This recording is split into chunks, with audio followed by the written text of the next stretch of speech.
주일 찬양 예배 정말 3년 만에 저희가 교육자들이 다음 해를 9월 달에 준비하기 시작합니다. 9월에 교육자들 부목사님들하고 회의 1박 2일 동안에 어떻게 우리가 내년을 섬길 것인가 비전을 세우고 이제 10월에 정책 당회를 하고 이제 11월, 12월 이렇게. 그러니까 저는 9월 달에 이제 1월 8일부터 드릴 이 오후 찬양 예배를 9월 달부터 이렇게 그리면서 기도하면서 준비하면서 이 하던 걸 안 하긴 쉬운데 안 하던 거 하려고 그러면 이게 참 어려울 텐데, 근데 막 찬양하는데 너무 감격이 되고, 우리 찬양팀 또 왜 이렇게 잘하세요? 와 진짜 오늘 처음 같이 만나신 거잖아요, 그죠? 악기도 그렇고 다 처음 맞춰봤는데 우리 또 사교구 집사님들이 하니까 너무 좋고, 우리 이광일 집사님 또 옛날 생각나네요. 우리 이광일 집사님 맨날 주일 찬양 예배 때 여기서 같이 찬양하셨었는데 같이 하니까 너무 좋고, 또 많은 성도님들 이렇게 같이 모여서 너무 감사하고 좋습니다. 우리 권사님 또 기도해 주셔서, 우리 권사님들 3년 동안 막 기도, 목사님 제발 좀 대표 기도 좀 시켜달라고 저한테 맨날 그러시더니만 이제 소원 푸셨습니다. 이제 앞으로 우리 기도, 권사님들 기도 또 우리 또 그동안 제가 권사님들 대표 기도가 없어 갖고서 너무 감사하고 너무 좋습니다. 한번 옆에 분들에게 한번 인사할까요? 예배하는 우리를 하나님께서 기뻐하십니다. 인사하겠습니다. 예배하는 우리를 하나님께서 기뻐하십니다. 하나님의 말씀, 우리 마가복음 1장 1절의 말씀을 제가 함께 보겠습니다. 한 절 말씀인데요, 마가복음 1장 1절의 말씀, 마가복음 1장 1절의 말씀.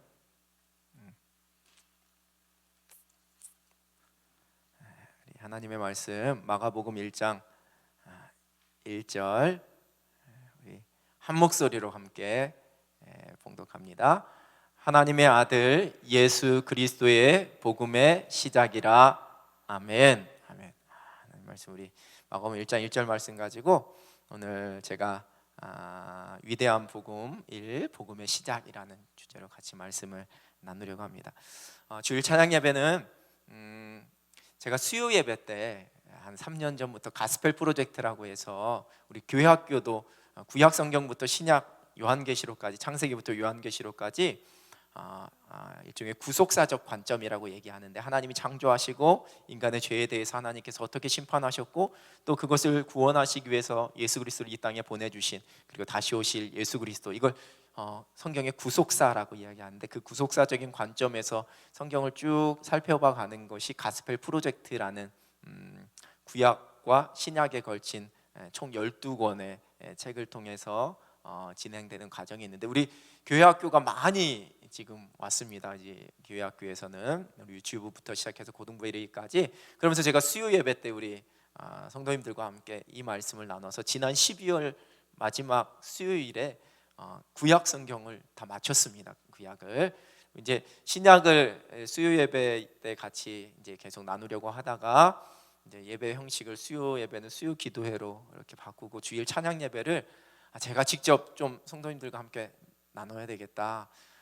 이제 성경에 대해서 제가 주일 찬양 예배 때는 그냥 말씀 본문을 가지고 이렇게 한 주제를 가지고 이렇게 말씀을 전하는데, 우리 성도님들하고 같이 성경 공부하고 이렇게 성경에 대해서 좀 깊이 나눌 수 있는 시간이 특별히 없더라고요. 그렇다고 제가 주중에 성경 공부할 테니까 오십시오라고 이야기하면 한 세 분 정도만 오시고 나머지는 또 오고 싶은데 바빠서 못 오실 거 아니에요. 그래서 주일에 계실 때 주일 오후 시간에 제가 한번 해봐야지만 되겠다. 예전에는 감히 엄두를 못 냈는데요, 과연 이 체력적으로 감당할 수 있을까. 그런데 지난 몇 개월 동안에 피택자들 분들하고 제가 교육을 하다 보니까 되겠더라고요. 한 몇 개월 동안 제가 2시간 피택자들 교육을 했는데 되겠더라고요. 그래서 한번 같이 이 시간을 이용해서 같이 말씀을 천천히 나누면서 그렇게 좀 해야지만 되겠다 해서 이제 그거를 나갈 거고요. 그리고 그래서 이제 좀 그냥 이렇게 설교 방식이 아니라 약간 성경 공부 식으로, 그래서 교환도 있고, 그래서 성경을 조금씩 공부하는 식으로 같이 하려고 하고요. 수요 예배 때 하셨던 거 생각하시면 될 것 같아요. 영상으로 보신 분들도 많으시겠지만. 그리고 한 주는 이렇게 제가 나누고요, 또 한 주는 구역이 밖으로 모일 거예요. 근데 앞에 기도하는 것까지 똑같아요. 기도하시고 찬양하고 기도하는 거 다 같이 모여서 하신 다음에 제가 나와서 인도할 거예요. 구역. 그래서 이 시간에 평일날 구역 예배를 드리실 수가 없는 상황이 너무 많기 때문에 이 시간에 구역 예배를 구역 모임 교구별로 구역으로 모일 수 있게끔 우리 장로님, 집사님, 성도님들은 또 같이 모일 수 있게끔 저희가 그렇게 다음 주에는 구역으로 함께 해볼 텐데 그렇게 할게요. 여러분들은 그냥 너무 고민하지 마시고 1시 반에 그냥 오시면 돼요. 그냥 그래서 목사님이 오늘은 성경 공부 하나 보다. 오늘은 그냥 구역으로 잠깐 나누라 그러네. 그럼 그렇게 하시면 돼요. 너무 고민하지 마시고 오늘은 이날이니까 오고 아니까 이렇게 자꾸 이렇게 머리를 사용하시려고 하면 피곤해지시거든요. 그냥 몸이 가는 대로 1시 반에 오셔서 저랑 같이 이렇게 은혜 같이 나누시면 조금 편안하게 같이 나누시면 될 것 같습니다. 오늘 첫 시간, 신약의 첫 시간 복음인데요. 복음. 믿는 그리스도인들에게 복음이 뭐예요? 라고 이야기하면 대답하기 되게 힘들어하시는 분들이 많아요.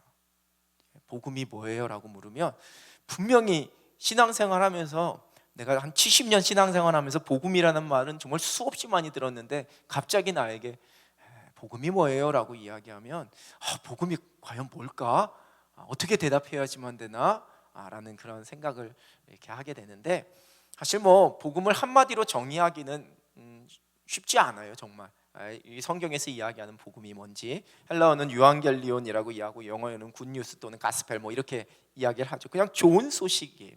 옛날에 이 복음이라는 게 이제 기독교의 우리 교회 속에서만 사용된 게 아니라 옛날 그 그리스 로마 문화에서도 복음이라는 단어를 썼어요. 굿뉴스라는 단어를. 근데 그때는 뭐를 말하냐면 예수 그리스도가 아니라 새로운 황제가 등극하는 것을 복음 이렇게 이야기했어요. 새로운 황제. 그냥 좋은 소식이다, 기쁜 소식이다 이런 뜻으로 그렇게 표현했죠. 그러니까 이스라엘 민족의 전통 속에서는 복음이라고 이야기할 때 우리는 지금 예수 그리스도의 십자가와 이 복음을 연결시키지만 당시에 이스라엘들 구약 시대의 이스라엘 백성들에게 복음 즉 좋은 소식이라는 게 존재했었는데 그때 말하는 좋은 소식은 뭐냐면 하나님께서 세상을 구원하시기 위해 메시아를 보내실 텐데 그 메시아가 오신다라는 그 소식 그것을 복음이다라고 이야기를 했어요. 그래서 구약 성경의 이사야 또 요엘서 나홈서에도 이 복음과 똑같은 복음을 뜻하는 똑같은 단어가 사용되고 있다라는 거죠. 이제 이것이 이제 예수 그리스도가 이 땅에 오셔서 십자가에서 죽으시고 우리를 위해 구원하시고 우리를 위해 다시 살아나셨던 부활하신 그 이후에 초대교회에 이 복음이 전파되어지고 복음 사역이 펼쳐지게 되면서 특히 바울 서신, 신약의 서신서 이 복음이라는 단어가 계속해서 반복해서 나오게 돼요. 사람들이 복음이라는 이야기를 사도들도 쓰게 되고 바울도 사용하게 되죠. 그때 말하는 복음은 예수 그리스도의 이 땅에 오심과 예수 그리스도의 생애와 예수 그리스도의 십자가에서의 죽으심과 예수 그리스도의 부활하심에 관한 이야기, 그것을 복음이라고 이야기를 했어요. 그러니까 말하는 사람마다 이 복음이라는 정의가 다 달랐다라는 거죠. 근데 우리가 지금 알고 있는, 우리가 지금 복음이라고 할 때 우리의 마음속에 떠올려지고 우리가 고백하게 되어지는 복음은 제일 마지막 부분이 되겠죠. 예수 그리스도의 이 땅에 오심과 예수 그리스도의 우리를 위해 죽으심과 예수 그리스도의 우리를 위해 다시 살아나심, 그리고 또 한 칸 더 나아가게 되면 우리를 위해 다시 오시겠다 말씀하시는 예수 그리스도, 그게 바로 이제 우리가 지금 인식하고 있는 복음이다라고 이야기를 할 수 있겠는데요. 저를 크게 보여주세요. 네, 괜찮아요. 이러면 너무 강의하는 것 같잖아요. 그죠? 무슨 대학교 괜찮아요. 나름 볼만해요. 그냥 보셔도. 몇 주 전에 제가 등급 얘기하면서 제가 제가 어렸을 때 우량아 선발대에서 기억나시죠? 이런 것도 잘 기억하세요. 또 이런 예화는 그때. 그래서 나중에 제가 기도하면서 마음에 감동이 되면 증거 사진 제가 한번 보여. 그때 어느 권사님이 끝나고 나가면서 저한테 목사님 지금도 우량 등급이에요 그러면서 나가셨거든요. 우량 등급이에요. 갑자기 생각이. 그래서 우리가 그러면 이 복음을 예수 그리스도의 오심과 죽으심과 부활하심과 이걸 복음이라고 이야기를 하게 될 때, 그럼 우리가 어떻게 좀 남들에게 소개할 때 이 복음에 대해서 조금 더 구체적으로 설명해 줄 수 있을까? 그 부분을 제가 잠깐 말씀을 드리면요, 먼저 결론부터 이야기하면 복음은 제일 쉽게는 아까 제가 얘기했던 것처럼 예수 그리스도의 이야기예요. 예수 그리스도의 이야기. 오늘 읽었던 마가복음 그 1장 1절의 말씀이 예수 그리스도 복음의 시작이라. 예수 그리스도가 곧 복음이라는 거거든요. 그러니까 즉 예수 그리스도의 이야기가 곧 복음이에요. 근데 예수 그리스도의 어떤 이야기인가? 예수 그리스도의 우리를 구원하신 구원 이야기. 예수 그리스도를 통해 우리를 구원하신 구원의 소식, 구원의 이야기가 바로 복음이에요. 자, 그걸 이제 조금 더 구체적으로 설명하게 되면은 창세기 3장 15절 말씀을 제가 한번 같이 볼게요. 내가 너로 여자와 원수가 되게 하고 내 후손도 여자의 후손과 원수가 되게 하리니 여자의 후손은 내 머리를 상하게 할 것이요 너는 그의 발꿈치를 상하게 할 것이니라 하시고. 자, 우리가 잘 몰라도 창세기 3장 정도는 성경 통독하고 마음 먹었을 때 읽을 수 있는 데가 창세기 3장이거든요. 그죠? 그 뒤에는 조금 우리가 가다가 포기하지만 일단 오늘 새해 돼 갖고서 성경 읽겠다 시작해 갖고 창세기 3장까지는 읽어요. 3장 15절에 이 본문이 어떠한 배경에서 나온 본문인지 어떠한 의미인지 여러분 아시죠? 에덴 동산에서 쫓겨나게 될 때, 죄를 지었을 때 하나님께서 말씀해 주신, 그래서 이것을 신학적으로 뭐라고 부르냐면 이 3장 15절, 창세기 3장 15절을 원시복음이라고 불러요. 원시하니까 또 원시인 생각하시면 안 되고요. 이게 뭐 거칠다 뭐 이런 뜻이 아니고요. 최초에 처음 시작된, 처음 선포된 복음에서 원시복음이라고 이야기를 하는 거예요. 자, 왜 이게 처음 시작된 원시복음인가? 하나님께서 죄지은 인간, 죄로 인해 심판받고 죽을 수밖에 없는 사람들을 향하여서 야, 너희에게 구원 얻을 수 있는 그 길이 열려지게 될 것이다. 나중에 여자의 후손, 즉 하나님의 아들이신 예수 그리스도가 여자의 후손이죠. 동정녀에게 낳으신 그 예수 그리스도가 그 사단의 모든 왕국, 죄로 말미암아 이제 그 모든 통치권을 가지고 있는 그 사단의 왕국을 다 무너뜨리고 다시 하나님의 나라로, 하나님의 창조 질서대로 회복하게 될 것이다라는 하나님께서 죄지은 인간을 향한 구원의 약속을 최초로 들려주신 말씀이 바로 창세기 3장 15절이기 때문에 이것을 바로 원시복음이라고 이야기하는 거예요. 그 창세기 3장 15절의 말씀에 의해서 구약의 모든 성경, 모든 과정이 펼쳐지게 되는 거예요. 우리가 막 구약 성경에서 같이 살펴보고 있는 아브라함 이야기서부터 다윗의 이야기, 뒤에 선지서 이야기가 다 이 창세기 3장 15절 말씀을 이루기 위해서 쭉 펼쳐지게 된 것이고, 그 말씀이 구체적으로 이 땅에 선포되어지고 나타난 것이 예수 그리스도의 이 땅에 오심의 사건이라는 거죠. 그래서 이걸 원시복음이라고 이야기해요. 하나님 나라가 회복되는 거예요. 죄인된 우리를 구원하시는, 우리의 죄의 문제를 해결해 주시는 그 하나님의 그 약속, 그게 바로 복음이라는 거거든요. 그래서 복음은 우리를 구원하시는, 예수 그리스도를 통해 우리를 구원하시는 하나님의 사랑의 이야기, 그것이 바로 복음이에요. 그래서 누가 여러분에게 복음이라고 이야기하면 그냥 조금씩 이야기해 주시면 돼요. 너무 이렇게 길게 무조건 답을 길게 해야지만 유식하고 똑똑한 건 아니거든요. 그러니까 복음이 뭐예요? 라고 이야기하면 우리를 구원하시는 하나님의 사랑 이야기야. 하나님의 사랑 이야기, 하나님께서 예수 그리스도를 이 땅에 보내주셔서 그 예수 그리스도의 십자가를 통해 우리를 구원하셨다라는 그 사랑의 이야기가 바로 복음이야. 그래서 더 궁금해, 더 좀 구체적으로 얘기해 주세요. 그럼 우리 교회 같이 가자, 이렇게 하시면 되는 거예요. 그 다음부터는 목사님이 잘 설명해 주실 거야, 뭐 이렇게. 내가 하나님 앞에 고백하게 될 때 내가 믿는 복음은 죄인된 나를 구원하시기 위해 하나님께서 예수 그리스도를 이 땅에 보내주시고 그 예수 그리스도의 십자가의 죽으심과 부활하심을 통해 나를 구원해 주신 하나님의 사랑 이야기, 그것이 내가 믿는 복음입니다 라고 고백하면 되는 거예요.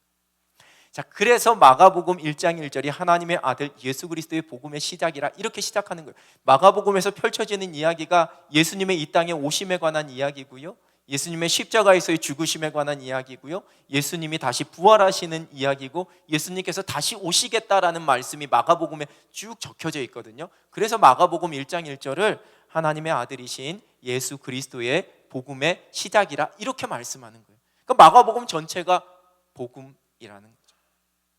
자, 이제 복음이라는 개념을 우리가 좀 가지고, 그러면 이제 우리가 성경으로 좀 들어가서 복음서라는 게 있잖아요. 복음서가 이제 마태, 마가, 누가, 요한복음.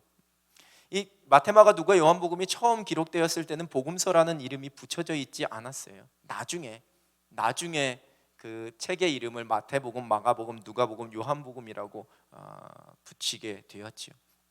왜 같은 이야기가 이렇게 네 개가 반복이 되어질까? 굳이 네 권이 기록이 되어졌을까?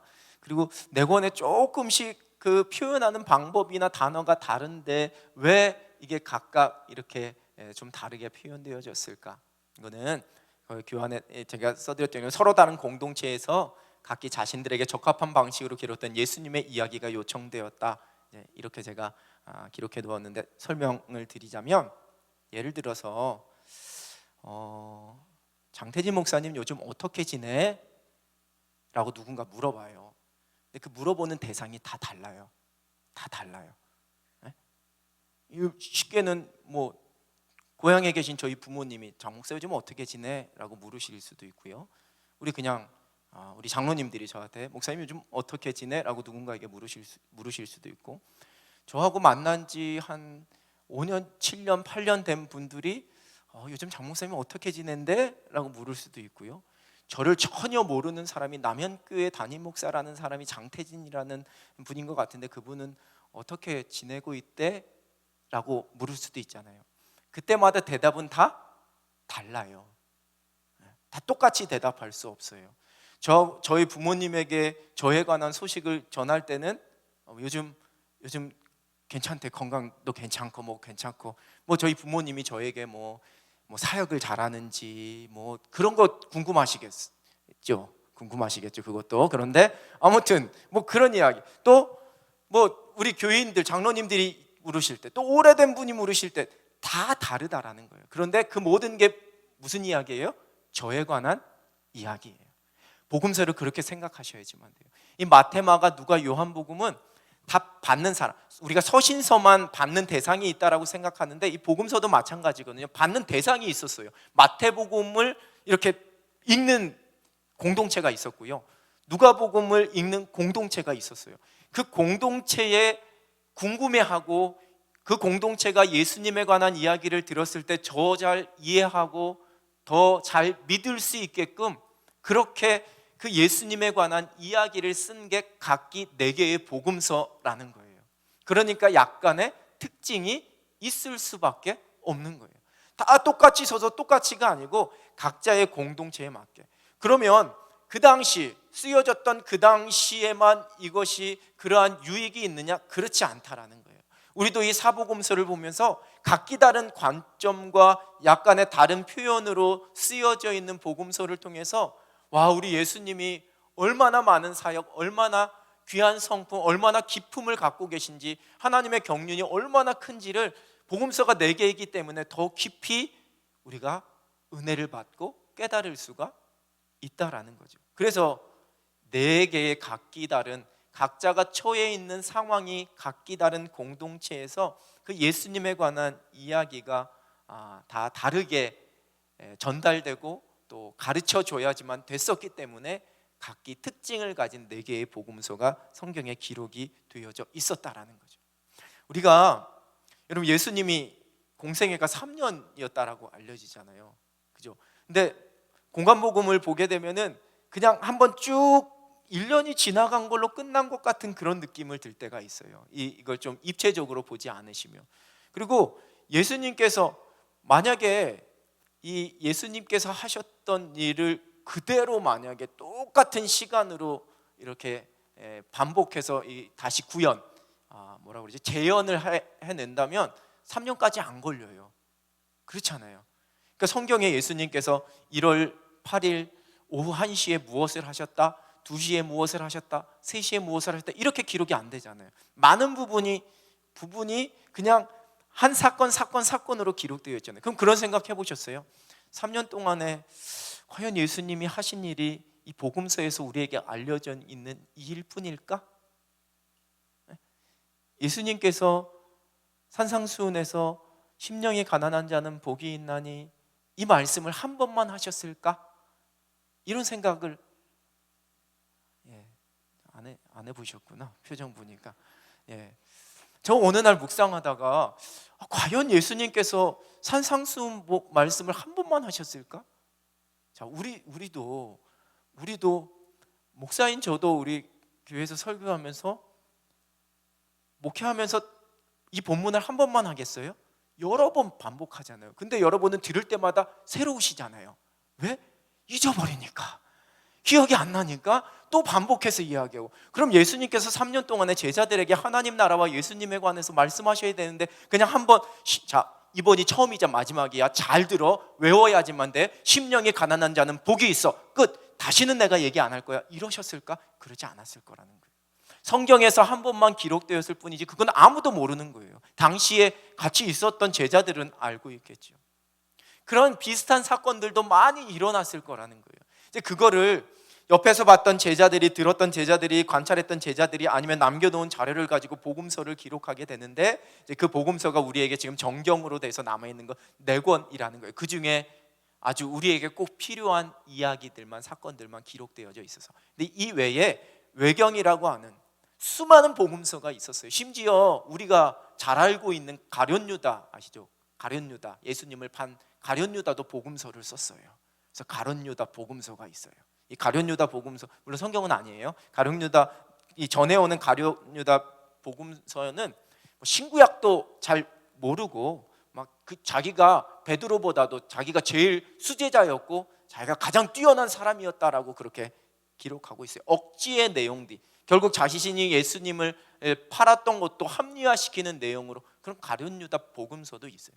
이 당시에, 초대교회 당시에 수많은 복음서들이 있었는데 그 중에서도 정말 예수님에 관해서, 사도들이 있었기 때문에 예수님과 같이 있었던, 예수님에 관해서 정확하게 기록된 이 복음서들만 남아서 정경화가 돼서 지금 우리가 성경에서 마태, 마가, 누가, 요한복음으로 보는 거고요. 이 또한 하나님께서 우리가 알지 못하더라도 예수 그리스도가 하나님의 아들이시고 우리의 구원자 되심을 믿는데 아무런 지장이 없는 내용은 다 빠졌겠지요.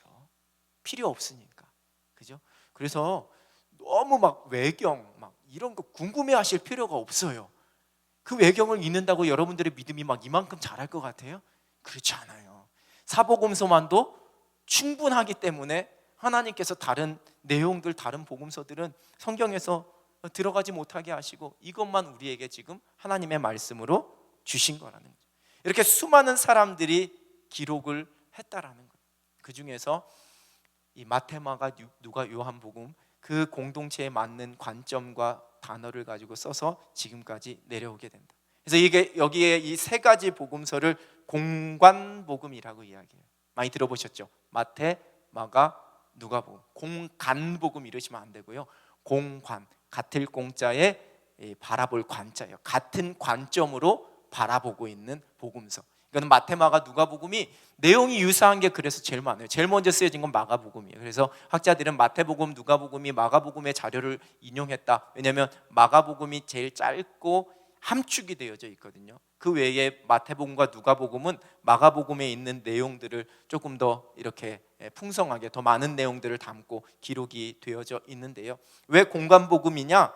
그 내용이 서로 유사한 게 많이 있어요. 내용이 마가복음 같은 경우에는 95% 이상이 마태복음과 누가복음에 다시 기록이 되고 있다라는 거죠. 그래서 같은 내용들이 반복되어 나타나서 공관복음이다. 그 다음에 또 한 가지는 동일한 구조를 가지고 있어요. 마태, 마가, 누가복음은 여러분들이 쭉 읽어보시면 예수님의 탄생부터 시작해서 예수님께서 갈릴리에서 사역하시고 그리고 이제 그러니까 예루살렘에 들어가셔서 거기에서 예루살렘에서 십자가를 지시는 그 장면. 그러니까 마태복음 19장, 누가복음 12장, 19, 21, 19, 12네. 21장, 19장, 12장 여기에 예루살렘에 입성하는 것으로 예수님의 여정이 직선적으로 딱 끝이 나게 돼요. 마태, 마가, 누가 복음은 똑같이. 그래서 그걸 같은 구조를 가지고 있다. 탄생부터 갈릴리에서의 사역과 예수님의 예루살렘 입성과 십자가에서의 고난받으심과 또 죽으심과 부활이라는 동일한 구조를 가지고 있어서 공관복음이라고 이야기를 해요. 그리고 거기에 사용되어져 있는 어휘나 어떤 단어나 이제 일종의 하나의 쓰는 방식, 글 쓰는 방식을 문학적 형태라고 이야기할 수 있는데 이것이 동일한 비슷한 구조로 되어 있기 때문에 마태, 마가, 누가복음은 공관복음이라고 해요. 요한복음은 조금 달라요. 요한복음은 그래서 이 사복음서 중에 앞에 세 개만 공관복음이다라고 이야기한다. 이건 그냥 신앙의 참고적으로 알아주시면 되고요. 오늘 이제 복음서 이제 제일 먼저 마가복음을 저랑 이제 다음 주부터는 살펴보게 될 텐데 마가복음을 살펴보기 전에 이제 복음서에 관한 내용들을 조금 우리가 알고서 시작하면 좋을 것 같아서 제가 말씀을 드립니다. 자, 첫 번째 마태복음 특징 조금 살펴보면 이런 마태복음은 이 마태복음을 이렇게 받는 사람들, 마태복음을 읽은 사람들은 유대인들이었어요. 유대인들. 그러니까 유대인들의 공동체에 쓰여진 것이 마태복음이었다라는 거예요. 그래서 마태복음 1장 1절이 아브라함과 다윗의 자손 예수 그리스도의 세계라 이렇게 시작해요. 자, 유대인들에게 있어서 아브라함은 믿음의 조상이에요. 다윗은 그들이 생각하는 가장 완벽한 왕이에요. 그래서 유대인들에게서 웬만하면 아브라함과 다윗 이야기하면 다 끝나요. 모든 권위가 아브라함과 다윗에게 있어요. 자신들의 신앙의 가장 처음이라고 생각하는, 조상이라고 생각하는 아브라함, 자신들의 어떤 정치적인 지도자로서의 최고라고 생각하는 사람 다윗. 그래서 그들은 아브라함, 다윗, 마음이 확 열리는 거예요. 마음 문이. 마태복음 1장 1절을 시작하면서 유대인들이 예수님에 대해서 예수님이 정말 어떤 분이야? 내가 이분이 정말 하나님의 아들이라고 믿어야지만 되는 거야? 그렇게 생각하고 있는 유대인들을 향하여서 마태복음을 쓸 때 1장 1절에 아브라함과 다윗의 자손 예수 그리스도의 세계라 그러면 우리가 알고 있는 그 아브라함의 자손이야? 그 다윗의 자손이야? 그러면서 마음문이 확 열리는 거예요. 그러면서 2절부터 읽는 거예요. 근데 만약에 유대인들을 향하여서 복음서를 쓰면서 마가복음처럼 하나님의 아들 예수 그리스도 복음의 시작이라 이러면 뭐 하나님? 어디 하나님의 이름을 그렇게 쉽게 이야기해? 예수님이 하나님의 아들이라고 됐어. 이 책은 읽으면 안 되는 책이라고 딱 덮어버린다는 거죠. 이런 차이가 있다라는 거예요. 그래서 각기 다른 식으로 시작을 하게 돼요.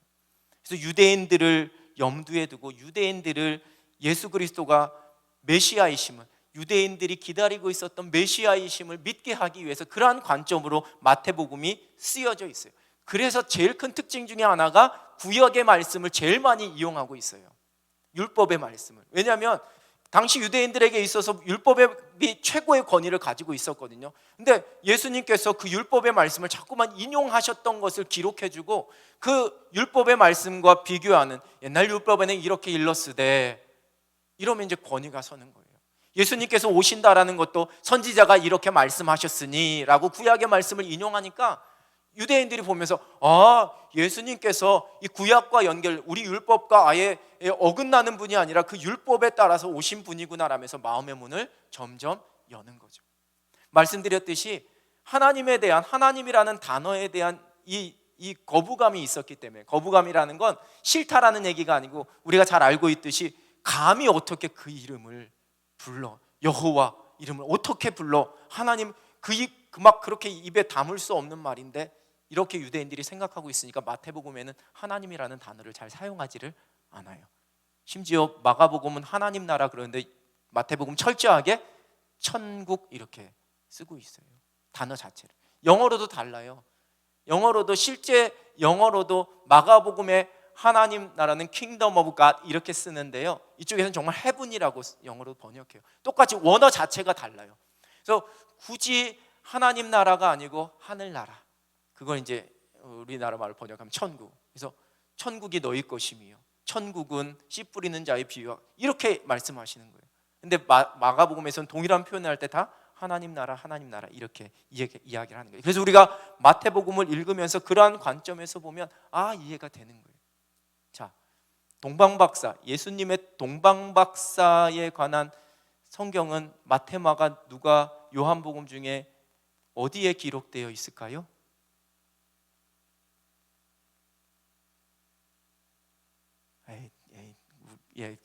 잘 모르겠으면 지금 제가 무슨 얘기하고 있어요? 어디 얘기하고 있어요? 갑자기 마태복음 얘기하다가 답이 마가복음이 나오겠어요? 설마? 저는 그런 마태복음에만 기록이 되어 있어요. 동방박사 잘 아시죠? 동방박사에 관한 이야기가 마태복음에만 기록이 되어져 있어요. 누가복음하고 마가복음에는 없어요. 요한복음에도 없고요. 왜냐? 이 동방박사 자체가 제가 성탄절에 설교할 때 잠깐 말씀드렸지만 이들이 점성술을 하던 사람들이었어요. 근데 점성술을 하던 사람 중에였는데 유대의 그 이스라엘의 그 예언서에 대한 이 연구가 같이 되고 있었기 때문에 그 메시아에 대한 오실 메시아에 대한 걸 이들이 염두해 놓고 있었고, 이 점성술로 메시아가 오실 때에 별 하나가 유독 반짝이게 될 것이다라는 것을 이들이 알고 있었어요. 그래서 이들이 그 별을 보고 찾아온 거예요. 드디어 그 이스라엘에서 이스라엘 그 율법에서 이야기하는 메시아가 오셨구나라고 찾아오게 된 거예요. 그래서 아기 예수께 경배하게 된 사건이 동방박사 이야기예요. 그죠? 동방박사. 그게 마태복음에만 기록이 되어져 있어요. 왜냐? 이건 유대인들에게만 관심이 있는 거거든요. 유대인들에게만. 유대인들에게 있어서 예수님께서 메시아이시라는 것을 앞부분에 탄생부터 예수님께서는 메시아로 오셨다. 봐라, 동방에서 별을 연구하고 그 이스라엘의 율법을 연구하던 사람도 그것을 인정하지 않느냐, 이걸 보여주기 위해서 동방박사 기사가 마태복음 1장에는 기록된 거예요. 마가복음은 이방인들을 위해 쓰여졌거든요. 그들에게 있어서는 동방박사 이야기에 대해서 아무 관심이 없어요. 굳이 머리 아파요. 왜 동방박사가 왜 왔대? 지금 우리가 그러잖아요. 우리도 그냥 동방박사 맨날 이야기, 어려서부터 동방박사 세 사람 귀한 예물 가지고, 그러니까 맨날 동방박사. 근데 사실 누가 동방박사가 왜 경배하러 온 거예요 물어보면 대답할 수 있는 분들이 한 6분 정도밖에 안 계세요. 동방박사 왜 예수님께 오셨냐고 하면, 우리도 사실 이 구약에 대한 율법에 대한 어떤 이런 게 없었던 상황이기 때문에 이 동방박사에 대한 부분을 이해를 잘 못하는 거예요. 근데 유대인들은 아니었거든요. 딱 알아들은 거예요. 오신 분이 유대인의 왕으로 그 약속하신 메시아구나. 이게 마태복음의 특징이에요. 처음부터 끝까지 그렇게. 자, 재밌는 부분 마태복음 28장 13절. 저만 재밌고 하나도 재미없으신 것 같은데 28장 13절. 자, 이르되 너희는 말하기를 그의 제자들이 밤에 와서 우리가 잘 때에 그를 도둑질하여 갔다 하라. 자, 이게 어느 부분이냐면 끝부분이니까 예수님의 부활하시고 난 다음에 예수님 무덤에서 시신이 없어졌잖아요. 그러니까 그 지도자들이 부른 거예요. 다시 보여주시면 13절. 너희는 예수님이 이 시신이 왜 없어졌냐 하면은 부활했다, 살아나셨다 이런 얘기 하면 안 돼. 제자들이 밤에 와서 도둑질하여 갔다라고 이야기를 해야지만 돼. 자, 15절. 군병들이 돈을 받고 가르친 대로 하였으니 이 말이 오늘날까지 유대인 가운데 두루 퍼지니라. 유대인들은 예수님의 부활 소식을 믿지 않았어요. 예수님을 메시아로 인정하지 않았기 때문에. 그러니까 마태가 복음서를 쓰면서 이걸 기록한 거예요. 지금 너희들이 그렇게 알고 있는 이유는 다 지도자들이 그 시신이 없어진 것을 제자들이 훔쳐갔다라고 그렇게 말하라고 돈 주고 병사들에게 시켰기 때문에 그 말이 지금 유대인 사회, 유대인들에게 다 퍼져 있기 때문에 너희가 지금까지 그렇게 알고 있는 거야. 그런데 아니야, 예수님께서 부활하신 거야. 이거를 가르쳐주기 위해서 기록되었다라는 거죠. 그게 마태복음이에요. 그 특징이 있다라는 거죠. 그래서 우리가 마태복음을 읽으실 때 그런 관점으로 읽으시면 우리는 유대인들은 아니지만 그 말씀의 의미가 무엇인지를 더 깊이 알 수 있는 거예요. 예수님께서 굳이 구약의 율법과 예수님의 계명을, 세 계명을 비교해서 말씀해 주신 이유가 무엇인지, 그리고 그 말씀의 진정한 의미가 무엇인지를 우리가 더 깊이 깨달을 수 있다라는 거죠. 자, 두 번째, 마가복음은 이방인들을 위해 쓰여졌어요. 그러니까 아주 단순해요. 그리고 사건 중심이에요. 선 이해가 아무것도 없었기 때문에 그냥 처음부터 끝까지 사건 중심으로 흘러가는 대로 예수님께서 하셨던 이야기를 쭉 말씀하고 있어요. 그래서 제일 읽기가 평이하고 쉬워요. 초신자들에게 저는 마가복음을 꼭 제일 먼저 읽어보라고 이야기해요. 거기에는 이적의 이야기가 많이 나와요. 이방인들이기 때문에 정말 하나님의 아들이시구나. 그래서 하나님의 아들이라는 걸 많이 강조해요. 1장 1절도 하나님의 아들 예수 그리스도 복음의 시작이다 이렇게 시작해서 뒤에 귀신 들린 자를 통해서 과연 하나님의 아들이셨구나, 나중에 대제사장을 통해서 하나님의 아들이셨구나, 이거를 강조하면서 마치고 있어요. 전혀 선지식이 없었던 사람들에게, 유대인들은 그런 율법에 대한 지식이 있으니까 예수님이 설교하시는 내용이 마태복음에 많이 들어가 있어서 산상수훈 같은 설교가 있지만 마가복음은 그런 거 없어요. 일종의 초신자들에게 그냥 이야기 중심으로 계속해서 예수님이 어떠한 분이신지를 가르쳐주고 있는 게 바로 마가복음. 누가복음은 사도행전을 기록한 누가가 기록하게 됐죠. 그래서 사도행전하고 연결되는 부분이 많이 있어요. 사도행전이 성령에 관한, 기도에 관한 걸 많이 강조하고 있는데 누가복음에도 성령과 기도에 대한 것을 많이 강조하고 있고요. 제일 많은 기사들, 예수님에 관한 이야기가 제일 많이 담겨져 있는 게 바로 누가복음이고요. 특별히 누가복음에는 여성들과 소외된 자들, 가난한 자들에 대한 관심이 아주 많이 기록이 되어져 있어요. 사마리아인들에 대한 이야기도 많이 기록이 되어져 있고요. 이 누가복음 말씀은 이방인 성도들을 향해서 역시 쓰여진 것인데 소외된 자들을 위해서 많이 쓰여졌기 때문에 약간은 마태 마가복음과 조금 다른 관점으로, 그래서 심령이 가난한 자가 아니고 가난한 자는 복이 있나니 이렇게 기록이 되어지는 거예요. 똑같은 산상수훈의 말씀도 가난한 자들, 어려운 자들, 고아와 가부와 여성들. 그래서 우리 1970년대, 80년대 초반에 우리나라에도 해방신학이나 이제 사회복음을 많이 이야기하는 사람들이 누가복음에서 예수님께서 가난한 자들과 고아들의 친구가 되셨다라는 사실을 강조하면서 그렇게 이 누가복음을 많이 이야기를 하고 가지고 많이 인용을 했었는데요. 그게 바로 누가복음이에요. 마지막 요한복음이에요. 다 왔어요 이제. 한 8분 정도 조시는 것 같은데 괜찮아요. 주일 찬양 예배 시간에 엄청 졸려요. 이 시간에 졸리니까 위에서 지금 히터도 끈 것 같아요. 졸지 말라고. 근데 춥잖아요. 그러니까 괜찮아요. 앉아 있는 것만 해도 은혜예요. 감사해요. 제가 머릿속에 담아두지 않아요. 누구 졸았다 이렇게, 천희준 목사님 졸았다 이렇게 제가 얘기 안 기억해요. 오늘 정신 없어요. 아침부터 김영준 목사님, 같이 온 김영준 목사님 대타까지 하시느라고 아주 지금 오늘 집에 가서 몸무게 좀 한 2kg 빠졌을 것 같아요. 우리 목사님 국수 하나 먹고서 아주 아침부터 찬양인도해. 고마워요 목사님. 마지막 요한복음은요 공관복음과 완전히 달라서 그렇다고 또 히터를 켜시네. 요한복음은 공관복음과 달라서 약간 다른 관점으로 많이 쓰여져 있어요. 그래서 가장 신학적인 복음서예요. 어려워요. 요한복음이지. 1장 1절 태초에 말씀이 계시니라, 이 말씀이 하나님과 함께 계셨으니 이 말씀은 곧 하나님이시야, 이렇게 시작하거든요. 1장 1절 딱 읽는 순간에 태초에 말씀이 계시니라, 이 말씀이 하나님과 함께 계셨으니 이 말씀은 하나님이시야. 이게 무슨 의미야? 정말 신학적인 복음서예요. 그러면서 예수님께서 스스로 나는 누구누구이다, 에고에임이라는 이걸 많이 선언하고 계시죠. 그래서 신학적인 복음서, 영적인 복음서라고 그렇게 이야기를 해요. 그리스도의 하나님의 아들 되신, 메시아 되신 예수 그리스도, 그래서 로고스 기독론이라고 이야기하는 게, 그게 아까 제가 말씀드렸던 태초에 말씀이 계셨다.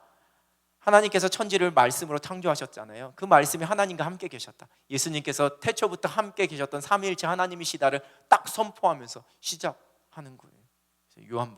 요한복음은 예수님이 예루살렘에 3번 갔던, 6월절을 3번 보낸 이야기가 기록이 돼요. 그래서 그걸 근거로 해서 예수님의 공생애가 3년이었다. 마태마가 누가복음은 한 번으로 쭉 예루살렘 입성 이렇게 되는데, 요한복음에서는 예루살렘을 가셨다가 6월절에 가셨다 다시 오시고 가셨다 다시 오시고, 이게 3번이 반복이 돼요.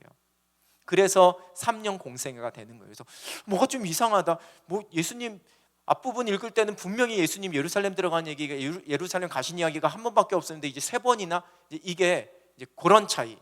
예수님께서 6월절을 지낸 3번 지낸 이야기를, 말씀을 기록하는 바람에 요한복음에서는 그 3번에 반복돼서 이야기가 되고 있죠. 자, 결론은 이만큼 복음이 모든 사람들에게, 유대인이면 유대인, 이방인이면 이방인, 또 소외된 자면 소외된 자, 지식이면 지식인. 뭐 요한복음 같은 경우나 누가복음 같은 경우는 지식인들을 향하여서도 쓴 복음서이기 때문에 모든 사람들에게 다 똑같은 공통된 메시지를 전할 수 있는 게 바로 복음이고요.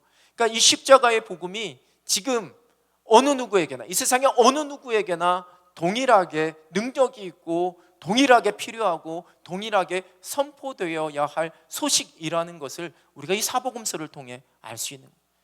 여러분에게 복음은 어떠한 의미가 있다라고 고백하시는지요?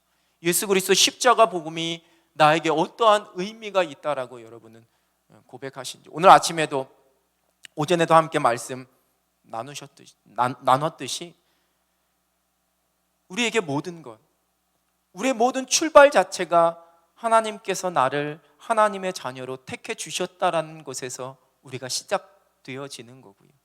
그리고 우리 안에 있는 예수 그리스도를 만난 그 십자가 복음을 깨닫고 십자가 복음에 붙잡힌 바 된 우리의 삶이기 때문에 우리의 세상의 모든 상황이나 모든 것 속에서 우리가 다 감당할 수 있고 다 이겨낼 수 있고 우리가 다 모든 것 속에 하나님 나라 바라보면서 힘을 얻을 수가 있다라는 겁니다. 그게 우리에게 주는 복음의 유익이요, 복음의 은혜입니다. 내 삶의 이유, 예수 그리스도 십자가의 복음. 내 삶의 소망, 예수 그리스도 십자가의 복음. 제가 참 좋아하는, 여러분에게도 우리 남행 공동체에도 여러 번 얘기했어도, 너는 왜 항상 웃니? 슬퍼도 눈물 나도 남들은 모를 거야, 왠지 좋아, 항상 좋아. 어렸을 때 좀 불렀던 이 찬양이 정말 너무너무 시시때때로 마음속에 생각이 되는 거예요. 너는 왜 항상 웃니? 슬퍼도 눈물 나도. 여러분, 우리가 항상 웃을 수 있는 이유, 우리가 새로운 한 해를 시작하면서 지난 한 해 동안에 여러 가지 어려운 일들도 있었고 여전히 우리 가운데 감당해야지만 되고 여전히 우리의 마음을 답답하게 만들고 우리를 주눅들게 만드는 모든 상황 속에서도 우리가 올 한 해 일하실 하나님을 기대한다라고 고백하고 또 하나님께서 행하실, 하나님께서 주실 그 은혜와 복을 우리가 기대하고 고백할 수 있는 이유, 그것은 바로 십자가 복음이라는 거예요. 예수님께서 나를 위해 십자가에서 죽으시고 나를 위해 다시 부활하시고 또 나를 위해 다시 오시겠다 약속하신 이 십자가 복음이 있기 때문에, 그래서 우리가 또 내일을 기대할 수 있는 거고 우리 인생 가운데 허락하실 하나님의 은혜를 소망하면서 어떠한 상황 속에서도 감사하고 기뻐하면서 살아갈 수가 있는 겁니다. 자, 여러분의 평생의 삶이 오직 이 십자가 복음에 붙잡힌 바 되어서 이 복음 붙잡고 하나님의 은혜 가운데 그렇게 승리하며 살아갈 수 있는 여러분 되시기를 우리 주님의 이름으로 축원합니다. 기도하겠습니다. 살아계신 하나님 아버지, 감사합니다. 우리에게 예수 그리스도의 십자가의 복음을 우리로 깨닫게 하여 주시고 이 복음 안에서 우리의 삶을 세워나갈 수 있도록 인도하여 주신 것 하나님 감사합니다. 우리를 위해 이 땅에 오시고 우리를 위해 죽으시고 우리를 위해 부활하신, 우리를 위해 다시 오시겠다 말씀하시는 그 예수 그리스도가 나의 구원자 되심을, 오직 그분만이 나의 구원이심을 고백하며 이 복음에 매인받아 날마다 소망 가운데 살아가는 하늘 백성들 되게 하여 주시옵소서. 예수 그리스도의 이름으로 기도드립니다. 아멘.